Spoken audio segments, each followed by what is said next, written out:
Guys, welcome back, welcome back. I lied a little bit in my last video. It looks like I'm going to be putting up a fourth Pokemon video today. Hey, it's Magister Wilbur, welcome back to the channel. And I've just spent 3 hours playing Pokemon Legends Arceus. And it's a really interesting, refreshing game. And this is my initial look at it, my first reaction to it. Like I said, 3 hours. I don't think I've played... no, definitely not Sword and Shield for 3 hours. It's different, and I like it. I will say this, this isn't a raving, like, 100% review like some people have got, and it's not a review where I can't believe people are saying, like, this is the worst Pokemon game ever. It's got a nice mix of old elements, new elements, and it is definitely a step in the right direction, and that's very important because the Pokemon formula has gotten stale. If you didn't watch my Pokemon Brilliant video, the turn base, the way you move around the elements, the worlds, it's gotten old. It has gotten old. It's still using a formula that was limited by the technology of the time. Yeah, yes, Iron Man reference.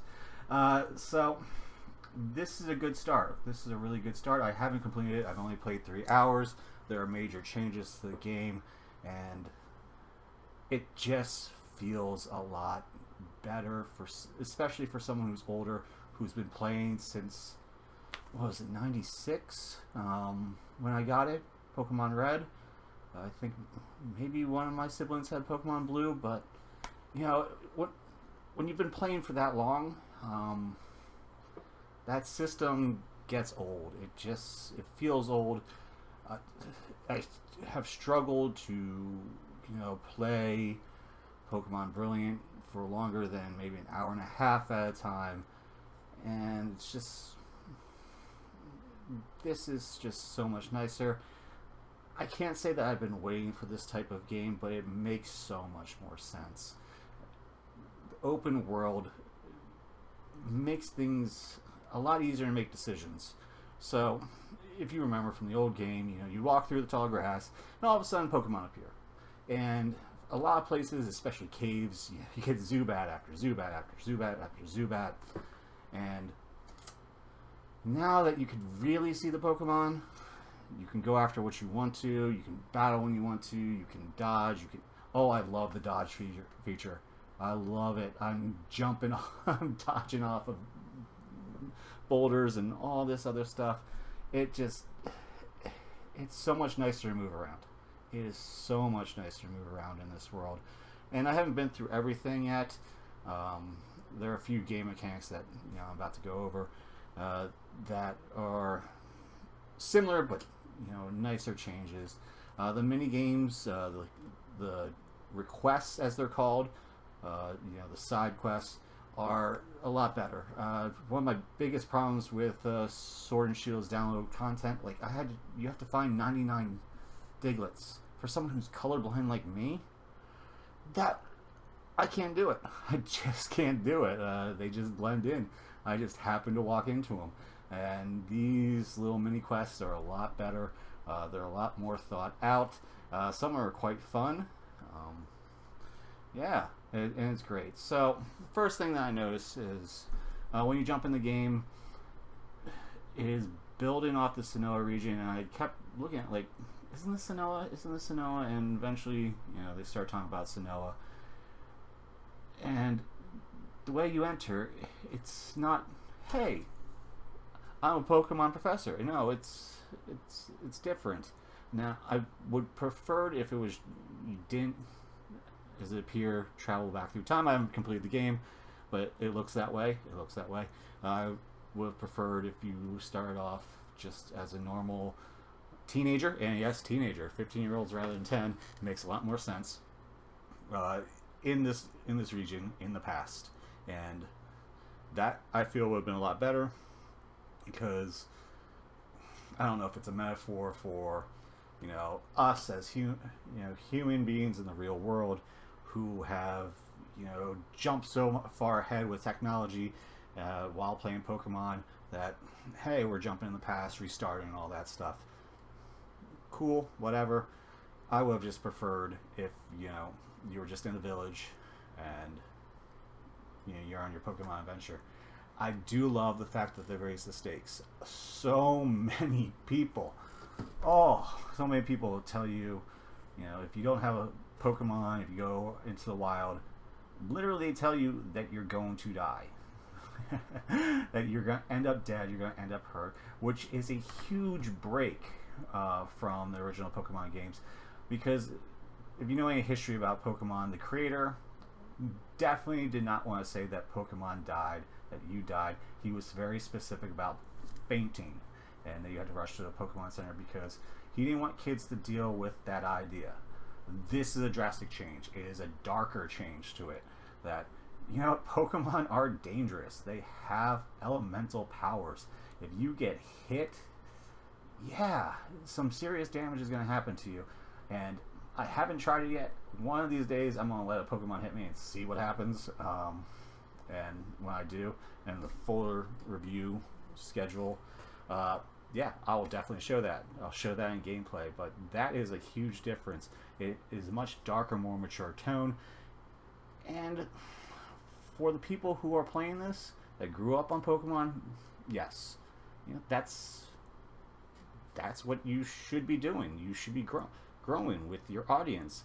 It's a great example is comic books. If you look back in the 60s or 30s, the 40s, the 50s, it was very bland, general, kind of humorous. And as the audience kept growing, it became more mature. In the 80s, you get Frank Miller.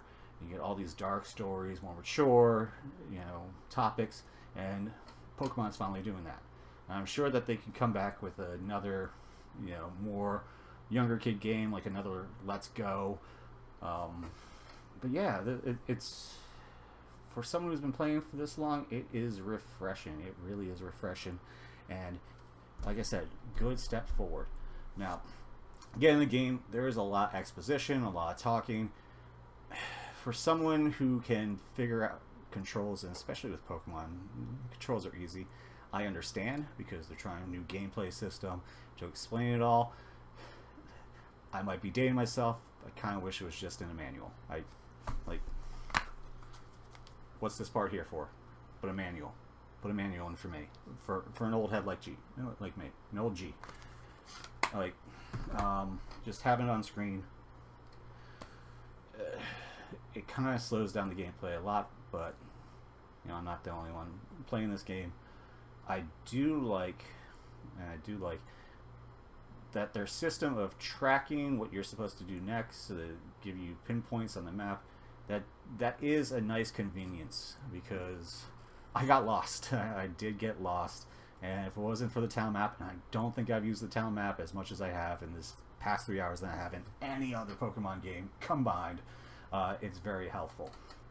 Now, gameplay, I like that catching Pokemon is simpler. You don't need to battle every time. You can get away. You can throw fruit, berries, honey, all that stuff. And you don't have to just straight up Pokemon battle. You don't have to use the turn-based system. That's great. That is really great. And it's just making things faster. Because I've gone back in my Twitch stream, if you want to check out twitch.tv/McGeesterWilbur, but the old games, you really had to grind. You had to face them. And it was really tough to do. So, a little bit easier. I do like, so far, in the 3 hours, not a lot of new Pokemon. So, if you're a follower of this channel, you know Pokemon cards, and it just seems like there's so many. There's so many different Pokemon. It's nice to take a step back, and hopefully there isn't that many. Yeah, these are familiar. I would like if there's something new, that they're familiar Pokemon that we've seen before, but like not what they're fully evolved into when we meet them in the modern times. Like, that would make more sense to me. I would hope that would come back in a later game. But hey, that's just a one. Now the Pokedex. When I first heard the Pokedex, I was like, how do they have it? Like, this looks like feudal Japan and like way in the past. And it was nice to see the little sprite, the little image was just a paper copy. That makes a lot of sense. That makes a lot of sense. I just wish that they had renamed it, because if you go back to red, blue, yellow, Professor Oak, I made the Pokedex. Like, it doesn't align with the story. Maybe that'll be resolved later. Or you just don't care. Whatever. But like Poke Journal, something else, that they could put in a library as books that, Professor Oak later on reads as he's studying as a young Pokemon trainer. But hey, that part of the system works. I will say, going through the Pokedex, because you have to get research points. Research points gives you stars, which is the equivalent of badges. There are no gyms involved, and you gain all the same things that you used to get from gym badges by getting these stars. But a lot of the research tasks seem very tedious. It's catching a lot of the same Pokemon. It's, observing moves. I wish it just had better research tasks, more variety. And I know where they get it from. It's Pokemon Go, daily research tasks. But that really slows down the progression so far. And I wish it was just something like different. Like, keep the research tasks, but make it like Pokemon Go. You catch 7 different species, evolve certain type of Pokemon. But the idea that I have to like catch like 14, 15 Starly, that like I said, slows down the game. It really halters your progression. I'd prefer just different ones if you're going to do the research points, so you grow to get the star levels.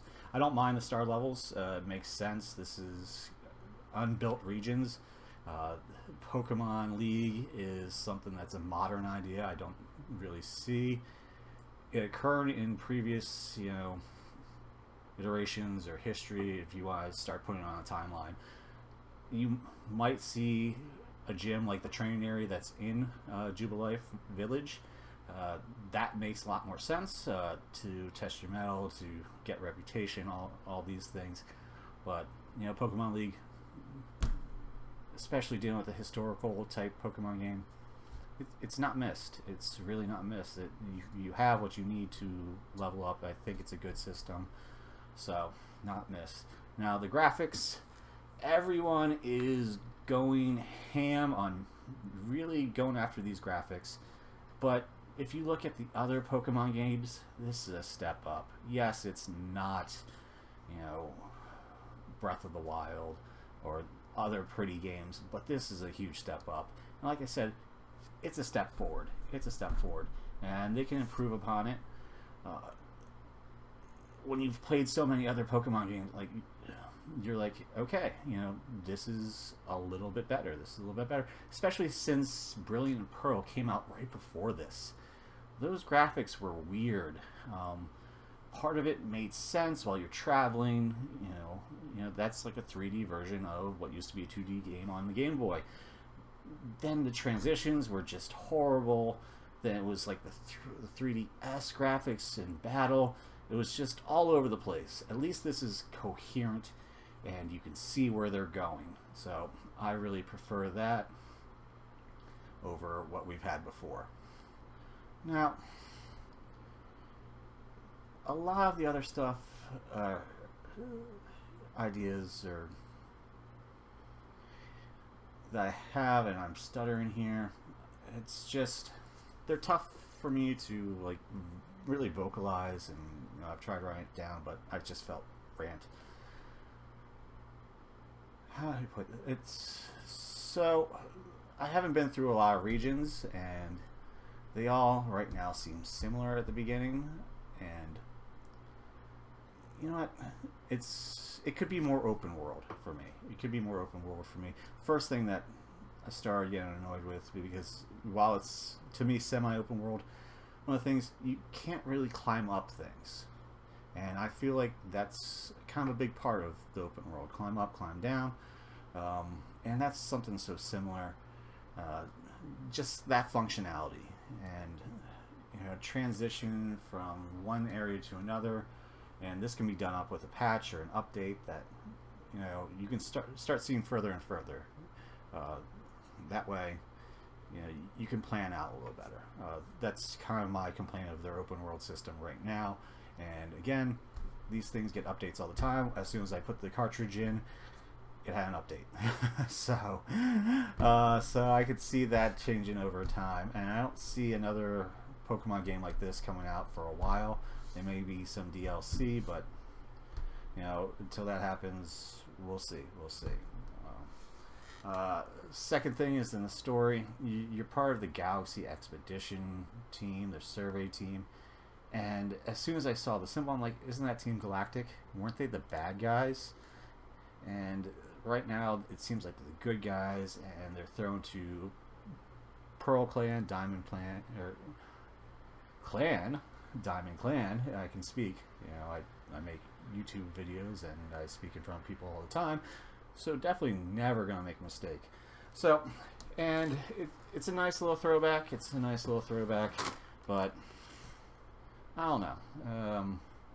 Considering the history beforehand of the games previously, it's weird they went with the Galaxy, or what eventually will become Team Galactic, I believe, as the heroes. Now, I've often thought a good Pokemon game would be if you were a member of, the bad guy team, if you're a member of Team Rocket and you have to do stuff. But, that's an idea for another time. So, that really threw me off. And another thing that threw me off is the fact that you have a phone with you that's been modified by the mighty Sinnoh, it appears. It's weird that you're using technology in a historical period. And that's kind of why I kind of wish it was a character from, say, Jubilee Village, rather than someone coming from the future, as it appears to be at the beginning of the game. And if you want to see what I'm talking about, watch it fully as my previous stream on twitch.tv/McGeesterOver. But yeah, that's kind of the weird things. I did appreciate that the Pokemon are starting to group up and attack you in packs, because that's typically, if you watch the anime, that's what they did. Like the first episode, they were attacked by a bunch of Spearows. They all attack together. It makes so much more sense. The movement in the battles, that's nice, especially since that you might be facing more Pokemon. That's a solid idea. Pokemon battles with trainers. There's really not many trainers out there, or called trainers. They're just a handful of people with Pokemon. They're pretty simplistic. They're the same, and it works fine. They do have a nice little different art afterwards, like battle decided, I believe. So I'm sure I'm throwing up the video as I'm talking. So that was nice. But overall, this is looking out like a solid game. They have what in tech we call an upgrade plan, and they just given a solid frame for it. You can see where they're going with a lot of stuff, and I can't wait for an update to this, or a new version. Hopefully another Legends. Like, there's so many Legends in Pokemon. They could do so much with it. So I'm looking forward to that. I really can't stress how much, if you really like Pokemon, this is going to be the way of the future, and you should get used to it now. When I first started thinking about this video, I was like, maybe younger kids should get an older game to start off with, but I really see them continuing with this style, and just get right into it. I know I'm going to be giving this to my 7-year-old nephew, so because he's now at that age, like Pokemon. So I'd rather him learn this version first, then go back to the old ones, just to see what everything's about. Alright, so I hope this information helps you. If you like Pokemon cards, and I posted 2 videos earlier, I'm really happy if you guys watched it. I'm really happy with what's going on there. So those go up Saturday mornings, 12 a.m. 12 a.m. I usually have them posted, uploaded. I don't, release them to the public right away. So you get Pokemon codes, first come, first serve. If you just like looking at, the fancy Pokemon cards, check out my Instagram, Pokemon_TCG009. If you want to watch live gameplay, watch me on Twitch at twitch.tv/McGeesterWilbur. And again, if you like this content, hit the like button. If you want to be first for anything I give away, subscribe and get notifications. Other than that, thank you for watching. I'll see you the next time. Bye.